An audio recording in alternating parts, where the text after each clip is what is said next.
సముద్రమున మునిగినచో తీర్థస్నానఫలమైతే సద్గురు పాదస్మరణలో బ్రహ్మానందముండునయ్యా.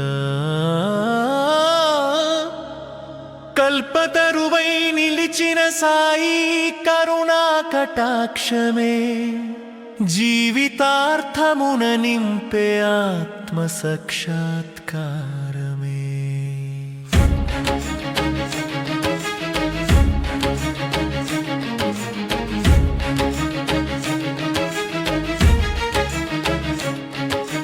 కాక మహాజని తెచ్చిన ఏకనాథ భాగవతము బాబా తాకి ప్రసాదమై శ్యామా చేతికి చేరెను.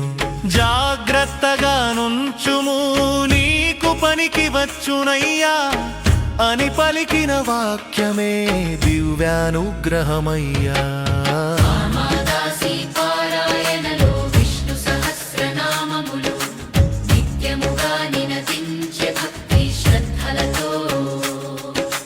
సోనాముఖి నిమిత్తమై బాబా లీల విరిసెను. శ్యామా మెడలో నామమాల జ్ఞాన దీపమయ్యెను.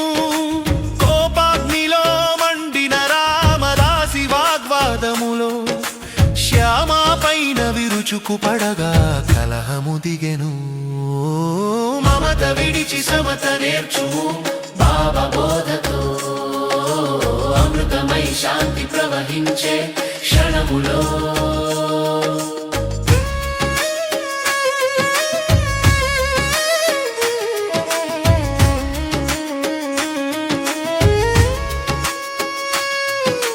పంచరత్న గీతమును కోరిన రామదాసియందు బాబా నీతి మధురమై సౌమ్య రూపమయ్యెను.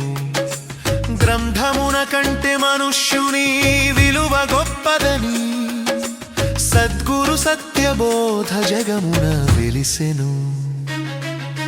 బాపు సాహెబు జోగ్ చంకలో గీత రహస్యముతో మసీదునందు నమస్కరించగా గ్రంథము జారెను.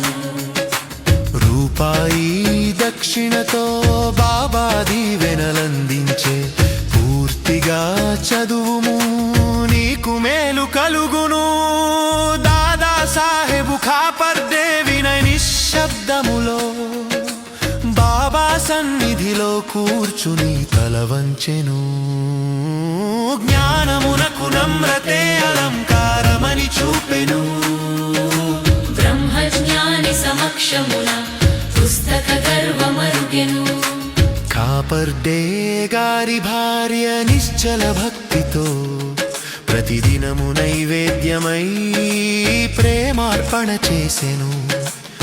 ఆమె పళ్ళెములో బాబా కరుణామృతం ఆస్వాదించే పూర్వజన్మ సంబంధము సాక్షిగా పలికెను. గురు శిష్య ప్రేమ లీల సేవలో మధురిమా భక్తి బంధములో భేదరహిత తత్వమయ్యా. రాజారాం జపించుము మంత్రదానం ద్వారా శక్తిపాతమై హృదయములో శాంతి నింపెను. విష్ణునామ స్మరణలో చిత్తశుద్ధి వెలిసెను. సహస్రనామ పారాయణలో పాపబంధ విచ్ఛేదము. సద్గురుదయా స్వరూప సాయి మార్గదర్శి భక్త జీవన నావకే నీవే నిత్యాధారం. మంగళం సచ్చిదానంద సాయినాథునికి మంగళం మత గ్రంథ పవిత్ర కరుణామూర్తికి మంగళం. శ్యామా రమదాసి భక్తి లీలకు మంగళం. ఖాపర్దే దంపతుల ప్రేమ సేవకు మంగళం. గీతారహస్య జ్ఞాన ప్రకాశకు మంగళం. సద్గురు చరణారవిందములకు శుభమంగళం.